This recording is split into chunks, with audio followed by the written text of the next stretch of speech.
भाई इंग्लैंड के तुक्का क्रिकेट का खौफ देख रहे हो टीम इंडिया के ऊपर कितना है। 600 से ऊपर रन दिए हैं चेज करने को। अब इंग्लैंड के तुक्का क्रिकेट की हकीकत यह है कि पहली इनिंग में जहां 400 कुछ रन मारे थे इंग्लैंड ने, उसमें से 350 के आसपास रन उनके दो बल्लेबाजों की तरफ से आए थे, और बाकी के 50 और 60 रन जो बचते हैं उसमें सारे बैट्समैन इंक्लूडिंग उनके एक्स्ट्राज रन हैं। उसमें नंबर ऑफ डक्स उसमें आप काउंट कर सकते हो कितनी थी। यही इंग्लैंड के तुक्का क्रिकेट की हकीकत यह है कि इवन फर्स्ट टेस्ट मैच में जब उन्होंने चेज डाउन कर दिया था, उनके एक बैट्समैन ने 150 रन मार दिए थे और बाकी सभी 3.5 की एवरेज से या 3.5 की रन रेट से ही रन बना रहे थे। और कहीं ना कहीं अगर बेन डकेट वो लगभग रन बॉल ना खेलते तो इंग्लैंड वो चेज करने की सोच भी नहीं सकता था।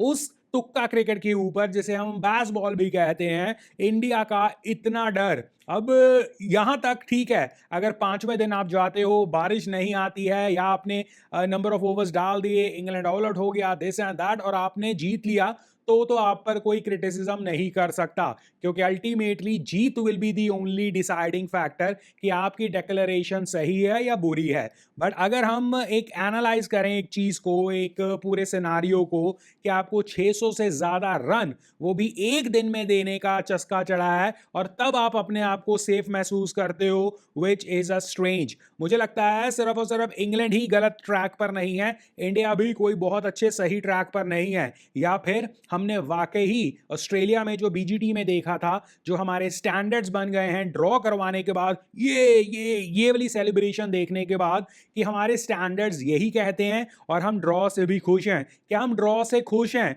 और अगर बारिश ने काम खराब कर दिया, और बारिश के चांसेस के बारे में भी बात करेंगे, तो क्या हम अपने आप को मुंह दिखाने लायक रहेंगे? तो क्या पूरी दुनिया गौतम गंभीर और शुभमन गिल के पीछे नहीं पड़ेगी?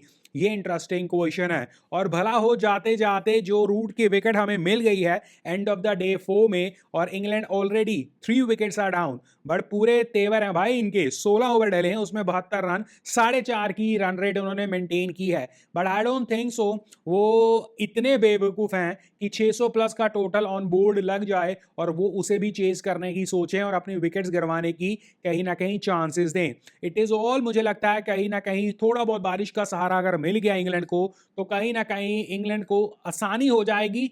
नहीं तो वही बात कि नई बॉल के बाद इस पिच पर विकेट्स लेनी आसान नहीं है, और इंग्लैंड अगर थोड़ा सा दिमाग इस्तेमाल कर ले, अपने आप को थोड़ा सा अपने आप को टिका कर खेल दे और इंडिया के अगेंस्ट ड्रॉ कर कर ये टेस्ट मैच निकल जाए, ये कहीं ना कहीं टीम इंडिया अपनी हार के तौर पर ही देखेगा। और लुक एट दैट क्रिटिसिज्म उस वक्त जो शुभमन गिल और गौतम गंभीर को मिलने वाला है। बट खैर, बारिश का क्या चांस है? मैंने वेदर एप्स में जाकर चेक किया, व्हाट आई लर्न कि 11-12 बजे तक मॉर्निंग ऑफ द इंग्लैंड, तब कुछ परसेंटेज ऑफ चांसेस हैं, बहुत मिनिमल है, 20 to 30% चांसेस हैं ऑफ रेन, वो भी थोड़ी बहुत रेन। उसके बाद मुझे सब्सटैंशियल रेन जब मैंने चेक किया नहीं दिखा। तो that means you can expect कि कहीं ना कहीं 5-10 ओवर इधर उधर शायद हो भी जाएं, इससे ज्यादा कि आधा दिन खराब हो जाए, पूरा दिन खराब हो जाए, आई डोंट थिंक सो।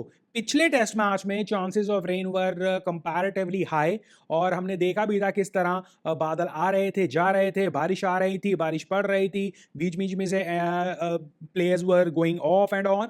तो वो चांसेस मुझे इस बर्मिंघम के ग्राउंड पे नहीं दिख रहा है, या पिच पर नहीं दिख रहा है। बाकी अगर वेदर भगवान हमारे अगेंस्ट ही हो जाएं और हमारी डिफेंसिव अप्रोच को गुस्से के तौर पर वेदर भगवान ने देखा और कहा कि यार तुम पहली इनिंग में इतने मैसिव स्कोर के बाद, इतनी मैसिव लीड के बाद भी अगर तुम्हें 600 प्लस रन चाहिए बोर्ड पर, तो शर्म करो, तुम जीतना डिजर्व नहीं करते। But it will be all scene कि लास्ट डे 5 पर क्या इंग्लैंड बचा पाती है या नहीं, क्योंकि चेस करना तो भूल जाओ, और शायद इंग्लैंड इतना बड़ा बेवकूफ नहीं होगा कि वो चेस करने जाएगा और अपने आप को चांस देना शुरू कर देगा विकेट गिरवाने का। और मुझे लगता है अल्ट्रा डिफेंसिव अप्रोच इंग्लैंड करेगा नहीं, क्योंकि फिर उसकी थू थू हो जाएगी।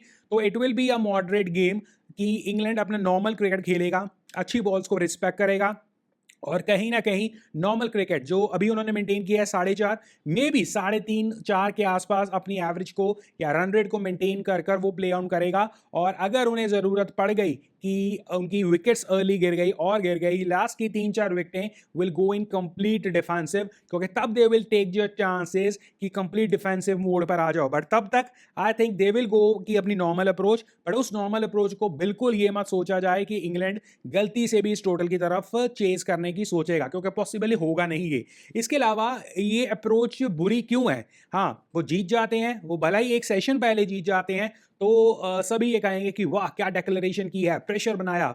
बट इसमें 2-3 क्राइटेरियाज हमें कंसीडर करने होंगे। एक, आप एक टेस्ट मैच को जीतने का कब सोचते हो और इंग्लैंड जैसी टीम के अगेंस्ट जीतने का कब सोचते हो? जब आप उन्हें ऐसा एक पॉसिबल चांस देते जहां वो सोचते जीतने का। मैं ये नहीं कह रहा हूं आप पूरी 6 की रन रेट रिक्वायर्ड उन्हें दे दो, जैसे आपने अभी किया है। लगभग आपने 600 प्लस का टोटल का मतलब ये है, आप लास्ट डे को इंक्लूड कर कर आज के 10-15 ओवर जो कि लास्ट में आपने डाले हैं, टोटल आपने 16 ओवर डाले हैं, तो लगभग आपने 100 ओवरों का हिसाब किताब रखा और आपने उन्हें 6 की रिक्वायर्ड रन रेट जाकर पकड़ा दी कि जाओ 6 की रन रेट रिक्वायर्ड से रन मारना शुरू करो, which I don't think so is the right approach. आप अगर 5.5 या इवन 5.25 या 5 के ऊपर की रन रेट कोई भी देना शुरू करते, उस केस में आप 525-530 का टोटल भी उन्हें देते चेज करने के लिए, तो मे बी अगेन मुझे तब भी लग रहा है कि England would have not thought about chasing that even 500 के ऊपर कुछ भी, क्योंकि लास्ट टाइम भी वो सोच नहीं रहे थे। इट वाज बेन डेकेट की वजह से उनका वो 370-80 रन का जो ख्वाब है वो नजदीक पहुंचा। बट जब आप 500 या 500 के ऊपर का टोटल देना शुरू कर देते हो, आप अपने पॉसिबिलिटीज ऑफ विनिंग और दूसरी टीम को प्रेशराइज करने का कितना बड़ा चांस देते हो। एक, आप एडिशनल 15-20 ओवर कम से कम या एटलीस्ट 10-15 ओवर और देते, दैट मीन्स इंग्लैंड जाते जाते 30 ओवर खेलता इंस्टेड ऑफ दीज 16 ओवर जो वो खेल कर गए हैं। नंबर 2, आप 500 का टोटल अगर देते तो लास्ट डे पर इंग्लैंड को इस हिसाब से लगभग 400, 410, 20 रन चेज करने होते। उनके पास वो एक दिमागी तौर पर भी होता, इवन अगर वो विकेट्स ना भी खोते, कि हमें ये रन पर जाना है। दैट मीन्स आप तब भी 4.5, 5 के आसपास की रन रेट रिक्वायर्ड उन्हें दे रहे हो और तब वो गलतियां करते। इस तरह के फ्लैट ट्रैक पर अब इंग्लैंड के बैट्समैन ही इतना बेकार खेलते हैं कि उनसे खेला नहीं जा रहा है, वर्सेस आप चांस ले रहे हो। अगेन मैं बोल रहा हूं कि अगर आप इंग्लैंड को 500, 550, 550 भी देते, तो इंग्लैंड के दिमाग में ये होता कि इंडिया ने डिफेंसिव नहीं किया है, इंडिया ने एग्रेशन दिखाया है और आपको चैलेंज किया है कि लो भाई, आपके पास यहां पर 100 ओवरों में 110 भी 120 ओवरों में 500 रन मारने का चैलेंज है। अगर तुम्हारी बैस बॉल में है दम तो आओ मारो। और ये एक अप्रोच सही अप्रोच रहती है जब आप एक एग्रेशन वाइज क्रिकेट के बारे में बात करते हो। बट इस क्रिकेट में आपने क्या किया है, अगेन मैं ये नहीं कह रहा हूं कि इससे आप जीतोगे, हारोगे, ड्रॉ करोगे, वो मैं कह ही नहीं रहा हूं, बट आपने इस अप्रोच से ये बता दिया है कि आपके खौफ कितना है, आपको अपने बॉलर्स पे कॉन्फिडेंस कम कितना है, आपको अपनी एबिलिटी पे कॉन्फिडेंस कम कितना है, और आप इंग्लैंड की बैटिंग को कितना हाई रेट कर रहे हो जबरदस्ती, जब आप उन्हें कह रहे हो कि आपको हम रन भी ज्यादा देंगे, दैट इज 600 के ऊपर की रन चेज देंगे, आपको हम ओवर भी कम देंगे लगभग 100 ओवरों के हिसाब से, और आपको कहेंगे 6 के ऊपर की रन रेट रिक्वायर्ड करो पूरा एक दिन, which makes no sense. Again Joe Root की विकेट 6 रन पर आकाशदीप ने बोल्ड कर दिया है, ये ब्लेसिंग इन डिस्गाइज है। थैंक यू फॉर दैट कि जो रूट की विकेट गिर गई, नहीं तो ये बंदा हमें जितना तंग कर सकता है वी ऑल नो। तो जो रूट अगर बचा रह जाता तो वैसे ही हमें खौफ पड़ जाता पूरा एक दिन। बट क्या हमने अल्ट्रा डिफेंसिव अप्रोच दिखाई है? डेफिनेटली। अगेन इंडिया जीते, इंडिया ड्रॉ करवाए, इंग्लैंड जीत तो सकता नहीं है, but whatever the result is gonna be 5वें दिन पर इंडिया ने अल्ट्रा डिफेंसिव अप्रोच दिखाई है, इससे कोई दो राय नहीं है, इससे हम डाउट नहीं कर सकते। बट इस अल्ट्रा डिफेंसिव अप्रोच पे आपने एटलीस्ट इंग्लैंड को वो चांस दिया है ड्रॉ करवाने का। अगर सपोज बारिश, अब अभी तक तो बारिश का मैं बहुत ज्यादा इंपैक्ट नहीं मानता हूं, बट अगर बारिश आती है और सब्सटेंशियल बारिश आती है, let's say substantial I mean to से 15, 20, 25 ओवर बारिश आती है, तो आप 90 ओवरों में वैसे 5 ओवर एलिमिनेट कर दो, बचे आपके 85 में आप 25 ओवर और एलिमिनेट कर दो, मतलब लगभग आप 60, 65, 70 में भी 55 ओवर, इतने ओवरों में सोच रहे हो कि आप इंग्लैंड को ऑल आउट कर दोगे। यस, इंग्लैंड बिल्कुल ही बदतमीज टीम है जिसे खेलना तुक्का क्रिकेट ज्यादा आता है और उसके 1-2 प्लेयर्स ही उसे बचाते हैं हर बार, बट स्टिल आप उसे बेस्ट चांस दे रहे हो चीज़ बचाने का, और वो बचाना आपकी सेहत के लिए अच्छा नहीं है। क्योंकि अगर आप इस टेस्ट मैच को इतना अच्छा खेलने के बाद, आप इस सीरीज़ में शुभमन गिल का इतना धमाका देखने के बाद, ऋषभ पंत की शानदार पारियों के बाद, टीम इंडिया की शानदार बल्लेबाजी के बाद भी ड्रॉ से संतुष्ट हो रहे हो, आई थिंक ये बहुत बुरा होगा हमारे लिए। और इतनी लेट डिक्लेरेशन, इतना कंफर्ट लेने के बाद, इतनी बड़ी रिक्वायरमेंट रन रेट देने के बाद, आप सिर्फ और सिर्फ ये दिखा रहे हो कि आपके दिमागी तौर पर आप कितना अल्ट्रा डिफेंसिव सोच रहे हो। और बच्ची को जी, अगर आपने बीजीटी को दिमाग में रखना है तो आपको पता है ड्रॉ हमारे लिए कितना शानदार सेलिब्रेशन का एक मौका बन जाता है, which is not good at loss. और अगर हमारी बैट्समैन इस तरह का प्रदर्शन ना कर रहे होते, ये एक शेमफुल एक्ट ही होता। बट ऑल इन ऑल वही बात, रिजल्ट अगर आपके हाथ में आ गया और आप जीत गए, चाहे लास्ट बॉल पे जीतो, चाहे आप जैसे मर्जी जीतो, तो आप ये कह सकते हो कि देखा क्या परफेक्ट डिक्लेरेशन है। बट इस चीज को डिनाई नहीं किया जा सकता, अल्ट्रा डिफेंसिव डिक्लेरेशन है, जरूरत से ज्यादा बड़ा टोटल ऑन द बोर्ड है और अपने बॉलर्स को बिल्कुल डीमोरलाइज करने वाला है। हाँ, आप ये भी कह सकते हो कि इतना बड़ा टोटल और आपके बॉलर्स पूरी तरह से अटैक कर सकते हैं। आप बिल्कुल सही कह रहे हो, उस अटैकिंग क्रिकेट खेलने के चक्कर में आप कहीं ना कहीं बैट्समैन को बाउंड्रीज भी लीक करोगे। बट क्योंकि आपका टोटल बहुत बड़ा है, इसलिए आप पे प्रेशर नहीं आएगा कि वो चेज भी कर सकते हैं। ये अप्रोच बहुत अच्छी सुनने में दिखती है, बट जब आप विजुअली देखते हो कहीं ना कहीं आप ये भी मानते हो कि आप इंग्लैंड को चांस नहीं दे रहे हो कि कहीं ना कहीं वो एक ऐसे क्रिकेट खेले जहां वो अपनी विकेट्स गिरवाए। हाँ, आपकी बॉलिंग अगर इतनी अच्छी है कि आप इंग्लैंड के ऊपर विकेट्स निकाल सकते हो, जैसे जो रूट की विकेट थी वो बिल्कुल बॉलर की स्किल थी, क्लीन बोल्ड जो कर दिया। तो इस तरह की स्किल अगर हमारे बॉलर्स पोजेस करते हैं तो भाई हमें इतना डिफेंसिव होने की जरूरत ही नहीं है। तो ऑल इन ऑल डिक्लेरेशन बहुत लेट है।